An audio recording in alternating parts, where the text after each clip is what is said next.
La méthode de travail de brick painting est en fait contre-intuitive. On commence par le mortier. Le mortier, ce sont donc ces coupures de presse. Kelly et son équipe vont découper l'interstice qui permet aux briques de tenir ensemble. Et c'est un processus assez impressionnant. On a vraiment des palettes de briques qui arrivent dans l'atelier.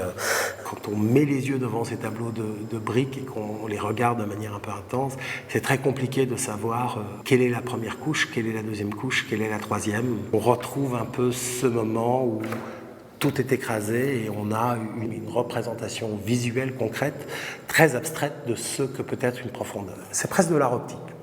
C'est de l'art optique d'une certaine manière plus conceptuelle. On n'a pas des barres qui bougent et qui donnent un effet de vertige, mais on a tout d'un coup une représentation concrète d'une architecture qui est excessivement abstraite. L'image scannée de la brique est extrêmement réaliste et donne l'impression de voir la brique face à soi. Et au contraire, ce qui a été imprimé en offset sur le magazine semble plat et abstrait. Donc on est dans un va-et-vient, dans une vibration qui véritablement crée un régime du regard qui est sans précédent.